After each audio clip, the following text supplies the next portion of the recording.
नमस्कार, स्वागत आप सभी का YouTube channel knowledge TV Haryana. आज 30 नवंबर रविवार सभी हरियाणा वासियों के लिए 14 बड़ी खबरें सामने आ रही हैं। बड़ी काम की खबरें, घोषणा, आदेश, ऐलान, क्या है पूरी अपडेट, आइए देखते हैं। हरियाणा की हर छोटी से बड़ी योजना, घोषणा, आदेश, निर्णय, फैसला सभी की जानकारी के लिए चैनल को सब्सक्राइब जरूर कर लें।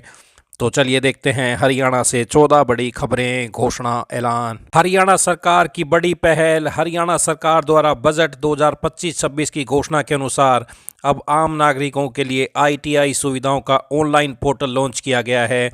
Registration link iti-haryana.gov.in। सुविधा प्रारंभ होने की तिथि 5 दिसंबर 2025। तो हरियाणा सरकार द्वारा बजट 2025-26 में की गई घोषणा के अनुसार कौशल विकास एवं औद्योगिक प्रशिक्षण निदेशालय हरियाणा ने आम नागरिकों के लिए एक विशेष ऑनलाइन पोर्टल लॉन्च किया है, जिसके माध्यम से अब सरकारी आईटीआई की लाइब्रेरी और वर्कशॉप सुविधाओं का उपयोग आम जनता भी कर सकेगी। पोर्टल के माध्यम से उपलब्ध सुविधाएं नागरिक निम्नलिखित सेवाओं का लाभ उठा सकते हैं। सरकारी आईटीआई की लाइब्रेरी का उपयोग, वर्कशॉप इक्विपमेंट एवं टूल्स का इस्तेमाल, ऑनलाइन पंजीकरण द्वारा सुविधाओं की एडवांस बुकिंग।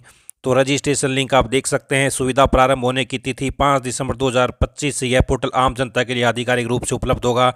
यह हरियाणा सरकार की एक ऐतिहासिक पहल है जो स्किल डेवलपमेंट को नई दिशा प्रदान करेगी। तो ये पहली बड़ी घोषणा। आइए दूसरी बड़ी घोषणा देखते हैं। कोई भी नागरिक अब घर बैठे ही आधार कार्ड में अपना मोबाइल नंबर अपडेट करा सकेगा। इसके लिए उसे आधार नामांकन केंद्र जाकर लाइन लगने की जरूरत नहीं है। भारतीय विशिष्ट पहचान प्राधिकरण यानी यूआईडीआई ने सोशल मीडिया प्लेटफॉर्म पर यह जानकारी दी। इसमें कहा गया है कि कोई भी ओटीपी व फेस ऑथेंटिफिकेशन के जरिए अपने मोबाइल नंबर में बदलाव करा सकता है। इसके लिए आधार का नया मोबाइल ऐप डाउनलोड करना होगा। यूआईडीआई ने अपने मोबाइल ऐप में यह सुविधा देने की तैयारी पूरी कर ली है।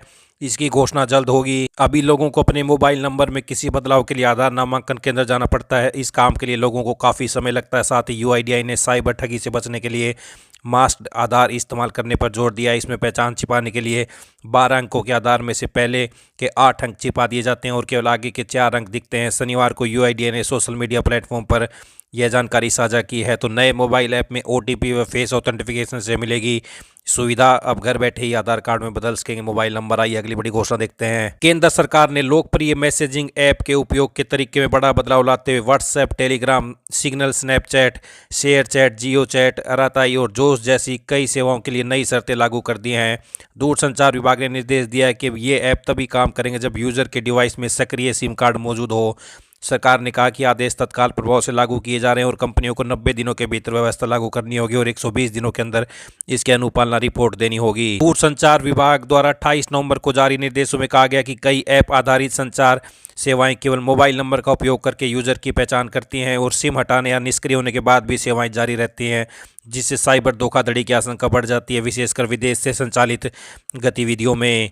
तो नए नियमों के तहत ऐप के वेब संस्करण को हर 6 घंटे में स्वतः लॉग आउट करना जरूरी होगा। यूज़र को दोबारा लॉगिन करने के लिए क्यूआर कोड के जरिए डिवाइस दोबारा लिंक करना होगा। तो ये बड़ी अपडेट है। एक्टिव सिम के बिना नहीं चलेंगे व्हाट्सएप, टेलीग्राम जैसे ऐप। आइए अगली बड़ी घोषणा देखते हैं। हरियाणा में वर्ष 2047 तक 50 लाख नए रोजगार सृजित किए जाएंगे। राज्य का विजन डॉक्यूमेंट 2047 तैयार है, जिसमें भविष्य के हरियाणा की तस्वीर दिखाई गई है।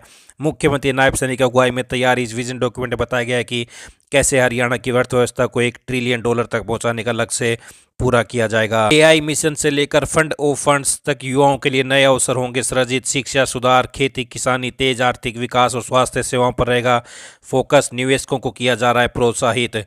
तो ये बड़ी अपडेट। आइए अगली बड़ी घोषणा देखते हैं। सरकारी अस्पतालों में वरिष्ठ चिकित्सा अधिकारियों एसएमओ की सीधी भर्ती रोकने और संशोधित सुनिश्चित करियर प्रगति एसीपी लागू करने की मांग कर रहे डॉक्टरों की नजरें मुख्यमंत्री नायब सैनी पर टिकी हैं। Haryana civil medical service association ने मुख्यमंत्री को पत्र लिखकर मामले में हस्तक्षेप करने का अनुरोध किया है।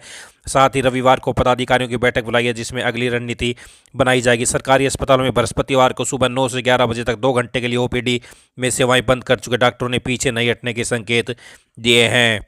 आइए अगली बड़ी घोषणा देखते हैं। राजकीय औद्योगिक प्रशिक्षण संस्थानों आईटीआई में उत्कृष्टता केंद्र सेंटर ऑफ एक्सीलेंस विकसित किए जाएंगे। उद्योगों और निजी कंपनियों द्वारा कॉरपोरेट सामाजिक उत्तरदायित्व फंड से विकसित किए जाने वाले इन उत्कृष्टता केंद्रों की स्थापना के लिए 19 जिलों में काम शुरू हो गया है। वहीं आईटीआई पास युवाओं को सरकारी विभागों और बोर्ड निगमों में अप्रेंटिसशिप का मौका भी मिला है।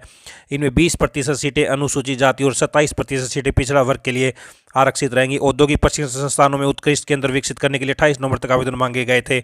बड़ी संख्या में उद्यमियों ने आईटीआई में उत्कृष्टता केंद्र स्थापित करने में रुचि दिखाई है।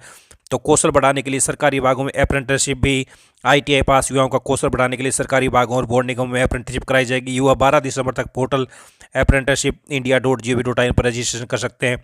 अभ्यर्थी हरियाणा का स्थायी निवासी होना चाहिए या 10वीं कक्षा यहाँ से कर रखी हो। चंडीगढ़ के निवासी युवा भी आवेदन कर सकते हैं। आइए अगली बड़ी घोषणा देखते हैं। हरियाणा मौसम से बड़ी अपडेट। HAU के कृषि मौसम विज्ञान विभाग के अध्यक्ष ने बताया कि हरियाणा राज्य में मौसम आमतौर पर 3 दिसंबर तक खुश रहने की संभावना है। 30 नवंबर को बीच बीच में हल्के बादल और रात्रि तापमान में हल्की बढ़ोतरी है, परंतु 1 दिसंबर से रात्रि तापमान में फिर से गिरावट आने की संभावना है। वातावरण में नमी होने से उत्तर व पश्चिमी हरियाणा में अल सुबह हल्की धुंध, परंतु दक्षिण हरियाणा में हल्की से मध्यम धुंध छाए रहने की संभावना है। इस दौरान हवा में हल्का बदलाव रहने और 1 दिसंबर से उत्तर व उत्तर पश्चिमी शीत हवाएं हल्की से मध्यम गति से चलने की संभावना है, जिससे सुबह शाम को ठंड बने रहने और दिन में धूप खिलने रहने की संभावना है। इस दौरान राज्य में अधिकतम तापमान 23 से 26 डिग्री और न्यूनतम 6 से 10 डिग्री सेल्सियस के बीच रहने की संभावना है। तो दिन और रात का पारा बढ़ा, कल से रातें ठंडी होंगी। आइए अगली बड़ी घोषणा देखते हैं। HSIIDC ने IMT मानेसर में 2 अटल श्रमिक कैंटीनें शुरू कर दी हैं। श्रमिकों को यहां सिर्फ 10 रुपये में पौष्टिक भोजन मिलेगा। 3 नई कैंटीनें भी जल्द खुलेंगी। CSR सहयोग से बन रही ये कैंटीन SHG द्वारा संचालित होंगी, जिससे स्थानीय लोगों को रोजगार भी मिलेगा। आइए अगली बड़ी घोषणा देखते हैं। सूरजकुंड अंतर्राष्ट्रीय शिल्प मेला 2026 में शिल्पकारों के लिए स्टॉल्स का ऑनलाइन पंजीकरण शुरू। 1 दिसंबर से 20 दिसंबर 2025 तक अपनी कला को वैश्विक मंच देने का सुनहरा अवसर। आज ही लॉगिन करें इस वेबसाइट पर। तो स्टॉल्स का ऑनलाइन पंजीकरण होगा 1 दिसंबर से 20 दिसंबर तक। आइए अगली बड़ी घोषणा देखते हैं। कुरुक्षेत्र में महाभारत का अद्भुत अनुभव ले सकते हैं। महाभारत अनुभव केंद्र में 3D मैपिंग और आकर्षक प्रदर्शनियों के माध्यम से करें एक अविस्मरणीय यात्रा। टिकट बुकिंग और अधिक जानकारी के लिए वेबसाइट पर देख सकते हैं। तो ये बड़ी अपडेट महाभारत अनुभव केंद्र कुरुक्षेत्र से। आइए अगली बड़ी घोषणा देखते हैं। फतेहाबाद जिले से बड़ी अपडेट। राष्ट्रीय कृषि विकास योजना RKVY के अंतर्गत 25-26 में व्यक्तिगत श्रेणी में किसानों द्वारा सब्सिडी पर खरीदी गई फसल अवशेष प्रबंधन मशीनों का भौतिक सत्यापन 2 दिसंबर से 4 दिसंबर तक सुबह 10 से शाम 4 बजे तक निदेशालय द्वारा निर्धारित किया गया है। तो आप देख सकते हैं कौन से ब्लॉक का सत्यापन स्थान और सही समय। तो आप ये देख सकते हैं, इसका स्क्रीनशॉट ले सकते हैं।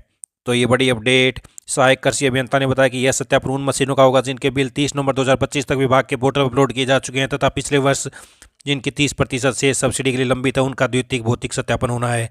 तो ये बड़ी अपडेट। तो ये सभी हरियाणा वासियों के लिए आज 14 बड़ी खबरें।